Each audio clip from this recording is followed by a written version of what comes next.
Hello everyone, welcome to online economics class. Students, आज की video में हम डिस्कस करने वाले हैं government policies and programmes in employment generation, और हम यहाँ पर स्टडी करेंगे गवर्नमेंट के एफर्ट्स। स्टूडेंट्स, लास्ट वीडियो में हमने डिस्कस किया था about the suggestions to solve the problem of unemployment. आज की वीडियो हम स्टार्ट करते हैं Lewis turning point and unemployment को लेके। ये जो कॉन्सेप्ट है लुईस टर्निंग पॉइंट का, ये एक्चुअली हमारे सिलेबस में तो नहीं है, लेकिन हम इस एज ए नॉलेज अंडरस्टैंड करेंगे। ये एक्चुअली एक इकोनॉमिस्ट रहे हैं, आर्थर लुईस, उनके नाम से इसको जाना जाता है। और ये माना जाता है कि इकोनॉमी जो डेवलपिंग इकोनॉमीज़ होती है वहाँ पर कॉस्ट ऑफ लेबर जो है वो लो रहती है, कम रहती है।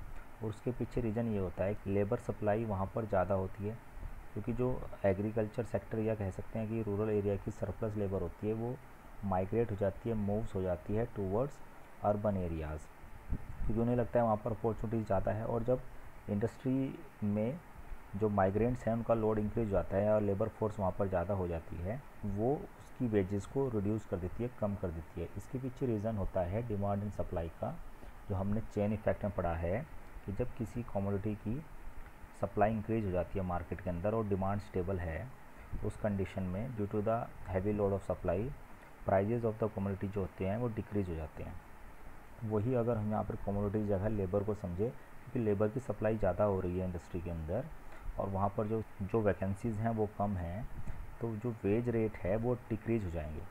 अब लुईस टर्निंग पॉइंट ये कहता है कि एक टाइम वो आता है जब सरप्लस लेबर जो होती है वो डिक्रीज़ हो जाती है। उस कंडीशन में क्या होगा, जब रूरल एरिया से आने वाले लोग डिक्रीज़ हो जाएंगे तो वेज रेट अगेन राइज़ हो जाएगी। अब क्या होगा, डिमांड उतनी ही है लेकिन जो सप्लाई ऑफ लेबर है वो कम हो जाएगी, तो प्राइस जो है अपने इंक्रीज होने स्टार्ट हो जाएंगे।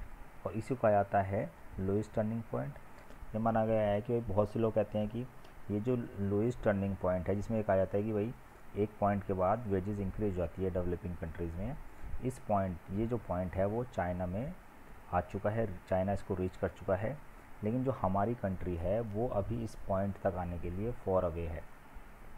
अब हम क्यों स्टडी कर रहे हैं, क्योंकि ये वो पॉइंट है जहाँ पर लेबर फोर्स जो होती है उसके लिए 100% जॉब अपॉर्चुनिटीज़ होती है, मतलब अनएम्प्लॉयमेंट जो है वो बिल्कुल ख़त्म हो जाता है या ना के बराबर हो जाता है।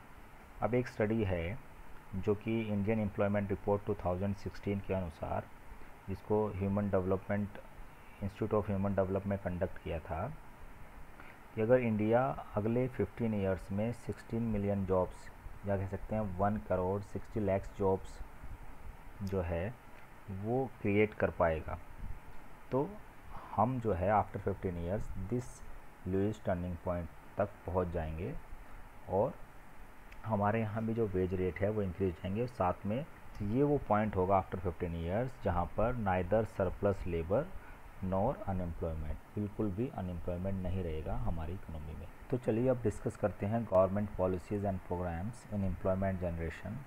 तो हमारे यहाँ इंडिया में गवर्नमेंट अपने एडमिनिस्ट्रेटिव वर्क के लिए काफ़ी सारी वैकेंसीज़ या पोस्ट निकालता है, जिसके थ्रू काफ़ी लोगों को एम्प्लॉयमेंट मिलता है।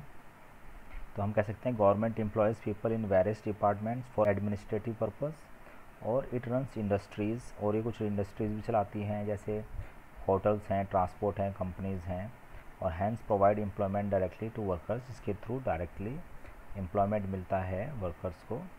और people working government schools, government offices are some of the example of direct employment by the government. तो ये वो एफर्ट है गवर्नमेंट का जिसके थ्रू वो डायरेक्ट एम्प्लॉयमेंट देता है टू द वर्कर्स को। Now let we discuss about the some indirect efforts. Indirect efforts कैसा हो सकता है कि इकोनॉमी में इंडस्ट्रियलाइजेशन को पुश किया जाए, प्राइवेट सेक्टर को बढ़ाया जाए, या फिर जो गवर्नमेंट्स इंडस्ट्रीज़ हैं उनमें भी किसी तरह से डिपेंडेंसी जो उनकी हो वो प्राइवेट सेक्टर के ऊपर हो, प्राइवेट सेक्टर की डिपेंडेंसी जो हो गवर्नमेंट सेक्टर के ऊपर हो। इससे क्या होगा कि जब कोई एक सेक्टर एक्सपेंड करेगा या उसका आउटपुट इंक्रीज़ होगा, तो उसका इफेक्ट क्या होगा कि उसके साथ में जो दूसरा सेक्टर है वो भी एक्सपेंड होगा और इंक्रीज़ होगा। तो अगर हम कहें कि when production of goods and services by government enterprises increases, जब प्रोडक्शन है गुड्स एंड सर्विस का और जो गवर्नमेंट एंटरप्राइजेज में इंक्रीज़ करेगा, then private enterprises which provide raw material to government. अगर हम सपोज करते हैं कि उनको जो रॉ मटेरियल प्रोवाइड हो रहा है वो थ्रू द प्राइवेट सेक्टर हो रहा है, तो यहाँ पर क्या होगा कि जो प्रोडक्शन इंक्रीज़ होगी वो प्राइवेट सेक्टर की भी होगी, क्योंकि वो उसको रॉ मटेरियल प्रोवाइड करा रहा है। तो दोनों जो है वो दोनों की सिचुएशन विन विन सिचुएशन होगी। मतलब हम कह सकते हैं यहाँ पर प्राइवेट सेक्टर में भी एम्प्लॉयमेंट अपॉर्चुनिटीज़ जनरेट होगी because of increase in their sales and output. अगर हम इसका एक एग्जांपल लें कि when a government own steel company increases its output, it will result in increase in output and employment in private companies also which purchased steel from the government company. तो ये एक example है जिसमें हमने समझा है कि कैसे प्राइवेट सेक्टर भी लिंक होती है गवर्नमेंट सेक्टर से, और अगर वो गवर्नमेंट सेक्टर एक्सपेंड हो रही है तो उसकी वजह से और जिससे जो लेबर फोर्स है उसके लिए जॉब अपॉर्चुनिटीज़ बढ़ जाएंगी, इंक्रीज़ हो जाएंगी। चलिए अब डायरेक्टली हम कुछ मेजर्स करते हैं जो गवर्नमेंट ने चलाए हैं, और ये प्रोग्राम्स हैं जो कि थ्रू द गवर्नमेंट चलाए जाते हैं to solve the unemployment in country. तो इनको डिस्कस करते हैं कि many programmes that the government has implemented aim at alleviating poverty through employment generation. तो ये प्रोग्राम्स हमने actually poverty alleviation programme poverty वाले चैप्टर में पढ़ चुके हैं। जो प्रोग्राम्स वहाँ पर एम्प्लॉयमेंट के थ्रू पॉवर्टी दूर करने के लिए यूज़ किए जाते थे, वो सारे ही प्रोग्राम्स जो हैं गवर्नमेंट के द्वारा चलाए जाते हैं अनएम्प्लॉयमेंट को दूर करने के लिए भी, और उन्हीं प्रोग्राम्स को हम स्टडी करेंगे। That's why these are also known as employment generation programmes, और इसीलिए इनको एम्प्लॉयमेंट जनरेशन प्रोग्राम भी कहा जाता है। तो अगर ये आपका क्वेश्चन अगर पॉवर्टी रिमूवल प्रोग्राम्स के या पॉवर्टी एलिवेशन प्रोग्राम को लेके आता है तो भी आप यही प्रोग्राम्स को राइट करेंगे।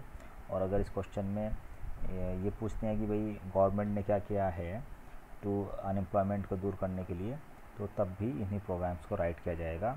जैसे पहला प्रोग्राम है रूरल एम्प्लॉयमेंट जनरेशन प्रोग्राम, और ये बढ़ावा देता है सेल्फ एम्प्लॉयमेंट को।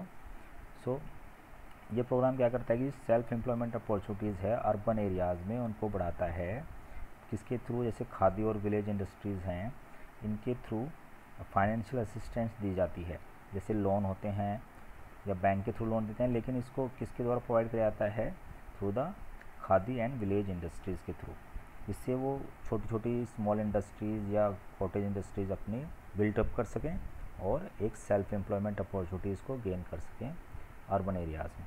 नेक्स्ट इज प्राइम मिनिस्टर रोज़गार योजना। ये भी सेल्फ एम्प्लॉयमेंट प्रोग्राम है जो कि लो इनकम फैमिलीज़ जो होती हैं दोनों जगह, चाहे वो रूरल एरिया में है चाहे अर्बन एरियाज़ में हैं, उनको फाइनेंशियली हेल्प की जाती है अपने एंटरप्राइज़ को सेटअप करने के लिए अंडर PMRY, जिस प्राइम मिनिस्टर रोज़गार योजना कहते हैं। और ये अप टू 7 लाख रुपीज़ का माइक्रो एंटरप्राइज सेटअप करने के लिए फाइनेंस प्रोवाइड किया जाता है। और 2003 एंड 2005 में लगभग 35 लाख लोगों को एम्प्लॉयमेंट मिला था थ्रू प्राइम मिनिस्टर रोज़गार योजना। सो नेक्स्ट इज स्वर्ण जयंती ग्राम स्वरोजगार योजना।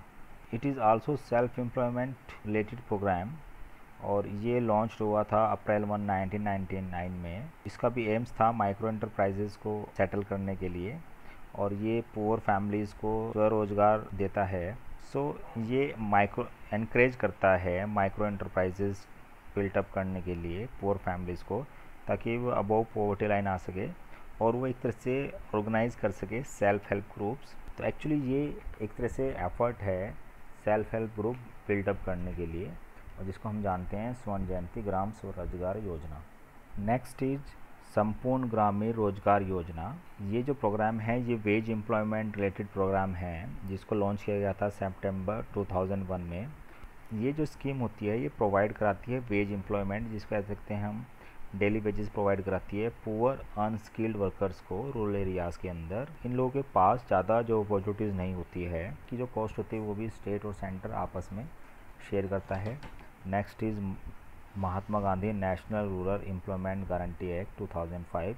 ये भी एक वेज एम्प्लॉयमेंट प्रोग्राम है, इसके बारे में आप काफ़ी जानते हैं कि दिस लॉन्च इन 2005, और ये जिसको पहले नरेगा के नाम से जाना जाता था। यहाँ पर जो अनस्किल्ड मैनुअल वर्कर्स होते हैं उनको minimum 100 days in a year का एम्प्लॉयमेंट प्रोवाइड कराने की गारंटी दी जाती है। जो लोग इस प्रोग्राम के अंडर में रजिस्टर्ड होते हैं, अगर गवर्नमेंट उनको 100 डेज़ की एम्प्लॉयमेंट नहीं दे पाता है तो then they will registered workers को 100 डेज़ का अनएम्प्लॉयमेंट अलाउंस प्रोवाइड कराता है।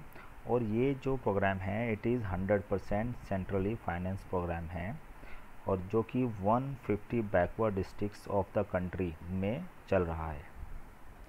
नेक्स्ट इज़, अब इससे अभी जो करंट के कुछ प्रोग्राम्स का डिस्कस करें हम, जो कि अनएम्प्लॉयमेंट को दूर करने के लिए सेंट्रल गवर्नमेंट के द्वारा चलाए गए हैं, तो उसमें आपका स्किल इंडिया आ जाता है, जिसमें लेबर फोर्स है उसको डिफरेंट कैटेगरीज़ में स्किल्स इम्प्रूव कराई जाती है और उसको 6 मंथ से लेके 2 इयर्स तक के प्रोग्राम्स हैं जिसके थ्रू उनको ट्रेन किया जाता है ताकि वो पर्टिकुलर एरियाज़ में ज़्यादा जॉब अपॉर्चुनिटीज़ को गेन कर सके। नेक्स्ट मेक इन इंडिया है। मेक इन इंडिया भी आपके लिए इंडस्ट्रीज़ बिल्टअप करने के लिए फाइनेंस अवेलेबल किया जाता है और इसको बढ़ावा दिया जाता है अर्बन एरियाज़ में, ताकि नई इंडस्ट्रीज़ और नए एंटरप्रेन्योर्स प्रोड्यूस हों हमारी कंट्री के अंदर। Next is startup India. Startup in India micro industries लगाने के लिए फाइनेंस अवेलेबल कराती है गवर्नमेंट, और अगर किसी के पास बहुत अच्छा प्रोजेक्ट है इनोवेटिव या क्रिएटिव थिंग को लेके, तो उसके लिए बहुत ही जल्दी और वेरी फास्ट फाइनेंस अवेलेबिलिटी कराई जाती है थ्रू द गवर्नमेंट, ताकि वो अपना स्टार्टअप स्टार्ट कर सके। So that's all for the today students. Thank you, have a nice day.